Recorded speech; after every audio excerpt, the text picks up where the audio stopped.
welcome back to the Citizen channel. We're all staying safe and well, and today we have, there won't be dozens of these features over time. Part of my History Boys collection, going back in time, looking at certain events in City's history. There's not going to be dozens of these because of what it is. It's very, very difficult to get dozens of episodes of these. It'd be lovely to have them, but it's not just a City thing, it's any football team. People who sort of get into this category are something a little bit special. I call this Just for Blue. And of course, we know I've got a hat trick heroes feature that we do. But these are a little bit special. These are on rarer occasions. Players can go on from scoring a hat-trick, can't they? Go on from scoring 3 goals. They can score 4 or 5. As I'm recording this, a certain gentleman recently could have scored more than 5 and equalled a record by someone else that doesn't even count these days, of course. But this Just for Blue is going to look at people who scored 4. And obviously, I'll have to think, give us 5, won't I, for the guys who scored 5, because we've got them, but they will be rare anyways. But this is a one-off. This is one where we're going to look at a 4-goal hero today in history. And we're going to go back to January 22nd, 1977, at Main Road. I was there for this one. So we're going to have a talk about it. And a certain gentleman called Brian Kidd. So please, if you are new to the channel, push that subscribe button, push the bell notifications. Great to have you on board. All things City, past, present and forever, of course. Or as long as I'm going anyway, as long as I can do this and present it for you, that's for sure. Please, if you are pushing buttons, I'm trying to get about 20 likes minimum for these vlogs, these little thumbs ups. If you can do that for me, I'll be very, very grateful. It's not a massive target, so you can help me towards that. So yeah, it was the first division match-up on the day, January 22nd, 1977, against Leicester City. And of course, we mentioned Brian Kidd, or I mentioned Brian Kidd. He was a United European Cup winner, of course, and he joined City at the start of the 76-77 season. Yeah, people, these days, if you swap your clubs from City to United or United to City, it'd be more or less frowned upon. In those days, it wasn't so much. And anyway, it was fine. Brian Kidd was a City fan as a youngster, so we'll forgive him. And certainly, as I say, there was no, even in the 60s and 70s, of course, City and United fans, there's no love lost between us. I'll be quite simple. Me and my friends who were City fans hated United. It was simple as that. We didn't want them to win anything. In the same way that perhaps in the 70s, 80s, we cheered for teams like Villa and Liverpool, Forest in the European Cup. United, we would never cheer for United no matter what happened. But he was a European Cup winner with them. But as I said, it didn't really matter to us as City fans at the time. He was a blue when he was young, and even if he hadn't been, it wouldn't have been that big a deal. He arrived from Arsenal for approximately 100,000 transfer fee. And of course, it was a time when Colin Bell had suffered the injury, so he was to pull on that number 8 shirt as well, our legend. And interestingly, I've seen reports he became the new king, the new king at Main Road, the new king of the Kippax. That's a bit churlish to take that away for the wonderful, fantastic legend that is Colin Bell. But it was said at the time, and he sort of took his crown. But we're not talking about that. We're just talking about this game. I mean, despite a slow start on the goals front, by December 1976, he was scoring for fun, Brian Kidd. He'd only scored 1 goal in his first 13 games, and that was up to the first game of December on December the 4th.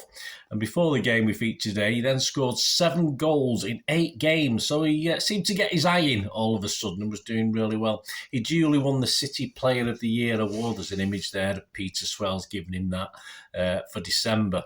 But January wasn't to be too bad either, although we didn't play that many games because of weather problems at the time.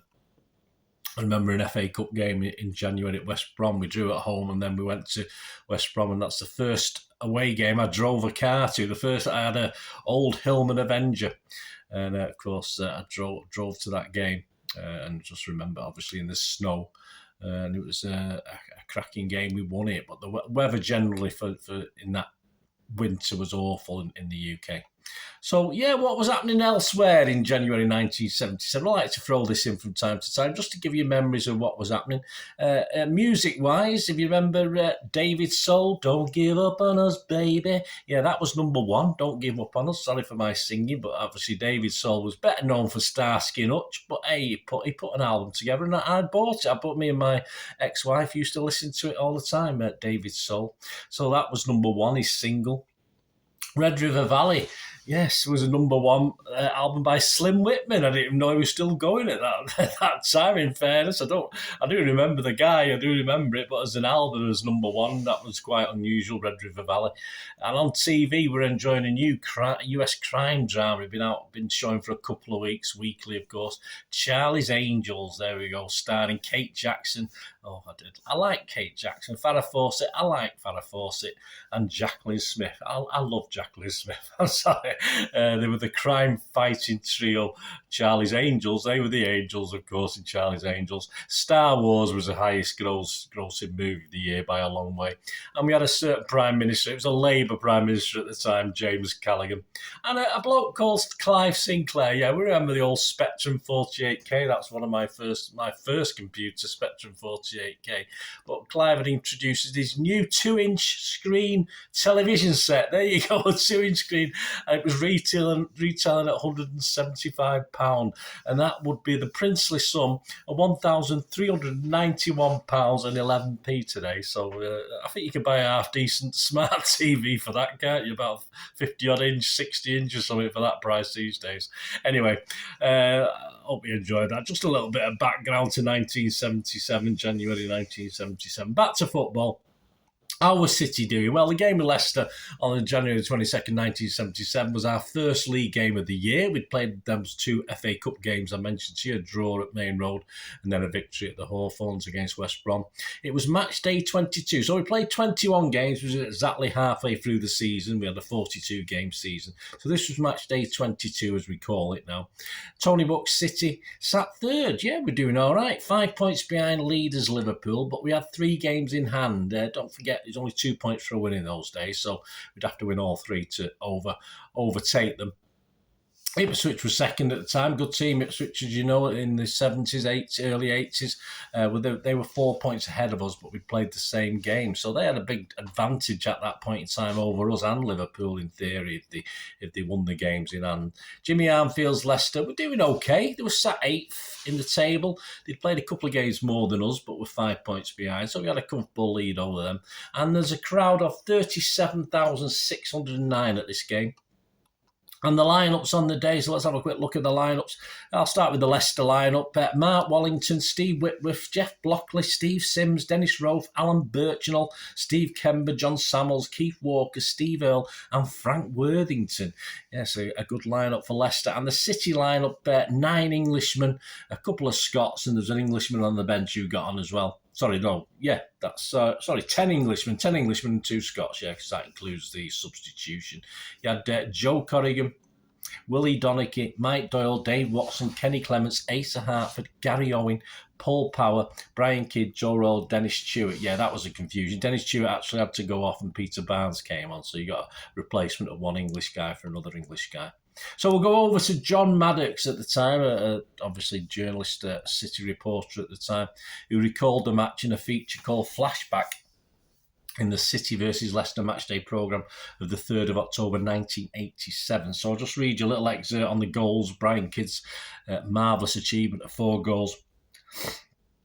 Kidd's first goal came as early as the 7th minute after Joe Royle had hammered in a shot that under-23 keeper Mark Wallington could only fumble, and Brian scored from close range. I think he picked up a bit of a knock. He looked as though he injured himself, but he managed to obviously get up and play on and score a few more goals. A slight hiccup took place 11 minutes later when Peter Barnes had to replace the limping Dennis Stewart.